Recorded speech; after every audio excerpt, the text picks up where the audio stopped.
I am Neeti Talwar from Kendriya Vidyalaya Sector 47. So today I am here to simplify your chapter related to light, that is light, reflection and refraction. There are so many concepts in it, but I would suggest that before viewing my video, once you read the chapter thoroughly. So let's start with the chapter, that is light. I would take up the reflection part first and you can follow the next video that I would be recording. Okay, dear students. So can you tell me one thing? Can you see light? I know your answer would be, some would say yes ma'am, I can see it. Some would say no, but actually light is not visible. It is the sensation that makes the other things visible. How does it make the things visible? Because when light falls on any object, it gets reflected back to your eyes and then you can see the light. You can see the objects. So light is not visible itself, it makes the things visible. Light has some other characteristics also. So let's come to the characteristics of light. So let's start with the characteristics of light. Light travels in the form of waves, and these waves are electromagnetic in nature. Light is also an example of transverse wave. If you remember the longitudinal and transverse waves which you read in class 9. The another property of light is that it travels in a straight line, and this property is also termed as rectilinear propagation of light. Light bounces back when it falls on any opaque object, and this phenomena is called as reflection. On the contrary, light has a property that it can pass through a transparent medium. But while it passes through the transparent medium, it changes its path and also its velocity changes. And this phenomenon is termed as refraction. So, these are the properties of light. Laws of reflection. You all have read these laws in class 7 and 8 if you remember. We take a plane mirror. This is a plane mirror drawn with a green line. And this is the point of incidence. O, consider it. We take an incident ray which is coming from the left hand side, and because it is coming from the source of light, that is why we draw an arrow on it towards the point of incidence. This is another green line, this is the normal. That is, at the point of incidence, it makes a 90-degree angle on both the sides. So this is normal. When the incident ray strikes the point O, it will automatically be reflected on this path. So this ray, the arrow would be in the opposite direction. That is opposite to the incident ray, direction of the incident ray. So this is reflected ray. Now the angle between the incident ray and the normal is called angle of incidence. That is denoted by small I. And the angle between the reflected ray and the normal is denoted by angle letter R. So that is angle of reflection. Now the laws of reflection are in 2 points, or they are represented by 2 laws. There are 2 laws of reflection. One is that the incident ray, normal, reflected ray all at the point of incidence lie in the same plane. Another law is that angle of incidence is always equal to angle of reflection. That is, angle I will always be equal to angle of reflection, that is angle R. And you can see these two. We can show it with the help of an activity also, but due to the lack of the things, I am not able to show you this. So when we talk about reflection, it necessarily has to be an opaque object. So generally when we talk about reflection, we talk about mirrors. Now mirrors are of two types, plane mirrors and spherical mirrors. Plane mirror is the simple mirror and we draw it this way. These lines which I am drawing on one side of the line, this shows the painted side, so that the plain glass becomes opaque and the light bounces back. On the other hand, the spherical mirrors are, of course, as the word tells you, they are spherical in shape. So when we talk about spherical mirrors, they are also again of two types. One is concave mirror. I would be explaining it a little later. So again I am drawing line so that it tells you that it is painted on this side of the mirror. The other mirror is convex mirror. When we draw a convex mirror, we draw the line on this side of the mirror because it is painted on the reverse side, that is just opposite to the concave mirror. So in this way, this is the concave mirror and this is the convex mirror. So this is the concave mirror. The bent side is this. It is like a cave, so we can recall this as concave mirror. This is the convex mirror where the protruded part is the reflecting side and the bent side, that is painted. So this is called convex mirror. Okay students, I would like to show you some examples. Actually I am making this video at home, so I don't have all the facilities that are present in the lab. I am taking the household things only. So this is a plane mirror. It is a very common thing. Everybody has it at home and you all just observe your face in the morning. So this is a plane mirror. Now I would show you the spherical mirror.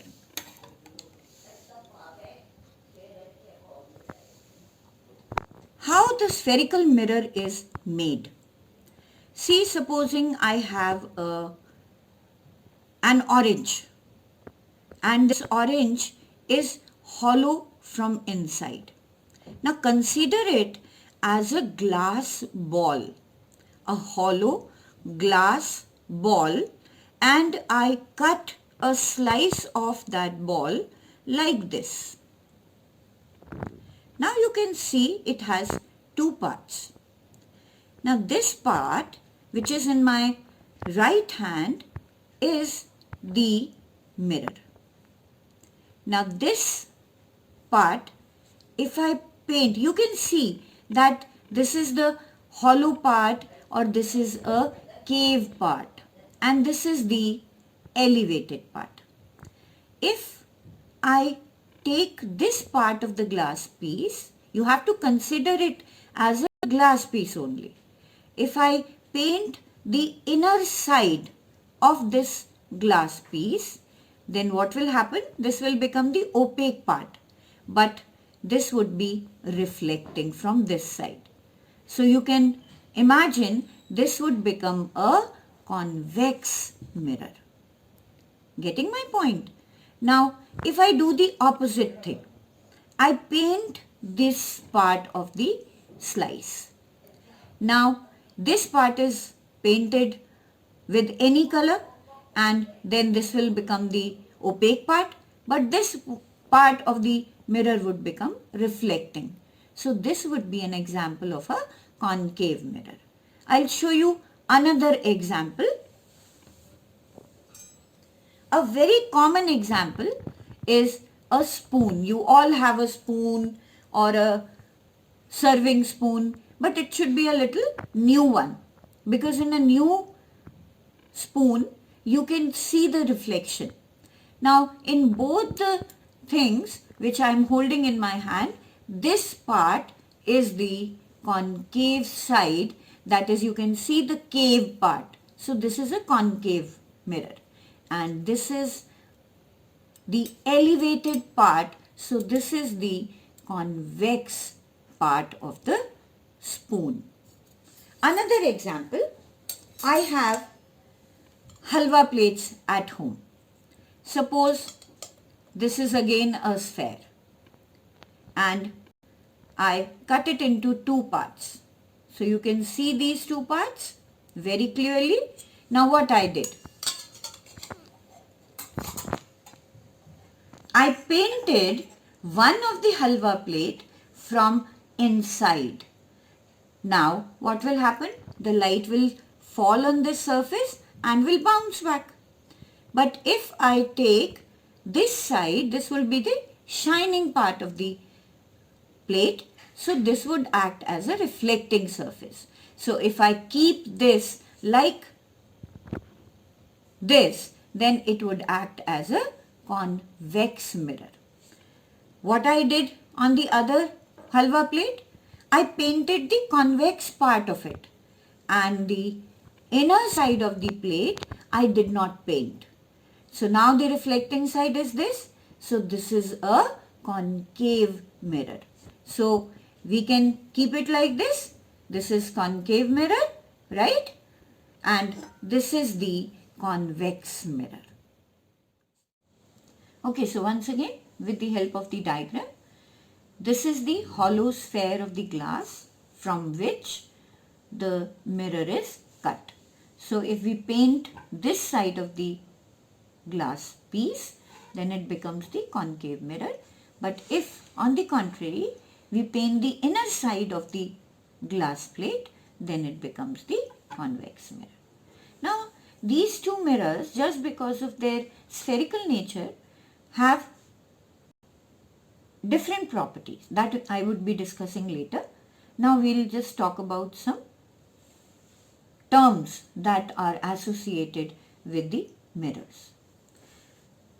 The first term which you have come across is the principal axis. This principal axis is an imaginary line. You don't see it anywhere. It is a line that passes through the center of the mirror. This is the mirror and this is the center point of the mirror, and this point is also known as pole. So the line that passes through the pole of the mirror is called the principal axis. This is not visible. I am repeating it. Okay. Now this part where the light falls and can get reflected back in any direction, of course, this part is known as aperture, right? Now there is another term, that is focus. If we send some light rays incident on the mirror, say these are the light rays which are coming from the source of light and are parallel to the principal axis, whether above the principal axis or below the principal axis. Why am I putting an arrow on it? Because these lines are showing that they are coming from the source of light and are incident on the mirror. That is why they are called incident ray. Now when they will fall on the mirror, they will reflect back towards the principal axis. And all these parallel lines will meet at a point. You can see I'm drawing that point. This point where all the parallel light rays meet after reflection from the mirror is called the focus of the mirror. Now, the next term which we read or which we have seen in our chapter, that is focal length. Focal length is the distance between the focus and the pole, that is the center of the mirror. So, the distance between the focus and the pole of the mirror is known as focal length. So, focus is denoted by capital F and the focal length with the help of a small f. There is a difference between focus and focal length. So, these are the terms related to this chapter. Another term, that is center of curvature. Now, center of curvature, if we define it, it is the center of the sphere of which the mirror is a part. Now, this is a little difficult to understand. See, I showed you this hollow orange. Now, if I join it, it becomes a complete orange. Now, if this is the mirror, then this mirror is a part of this hollow sphere, and this sphere or every sphere has a center. So, this mirror will have a center somewhere here. So, that point is called the center of curvature of this mirror. Say, for a concave mirror, it is the part of this hollow sphere. So, the center of curvature would lie somewhere here. And for a convex mirror, because it is the part of this sphere, the center of curvature would lie on the right hand side of this curvature. See, now this is a difference, and later on this concept will be used by you for solving the numericals. Okay, as I told you earlier that spherical mirrors, that is concave and convex mirrors, have different properties. Concave mirror is a converging mirror. Convex mirror, on the other hand, is diverging mirror. Now you can see that there are many parallel light rays which are falling on the concave mirror. When they strike back or they bounce back, get reflected, then they meet at one point, that is the same point. This point is called focus because all the reflected rays are meeting at one point. That is why it is called a converging mirror. Now, if we take the case of a convex mirror, again we are sending the parallel light rays. These are the incident rays. This is the principal axis. But as the incident rays fall or strike the convex mirror, because of its bulge in this way, they just reflect back in this direction. I've drawn it wrong. In this direction, that is away from the principal axis. Not as in case of concave mirror, they were all bending towards the principal axis, but here you can see that they are all bending outwards, that is they are moving away from the principal axis. And all of them would appear to be meeting at this point. This is a virtual point. This is not an actual point. means the light rays would appear to be meeting at this point or appear to be arising from this point, but they would not actually be arising here or from here. So, convex mirror is a diverging mirror and concave mirror is a converging mirror. Try to solve these questions given in the assignment.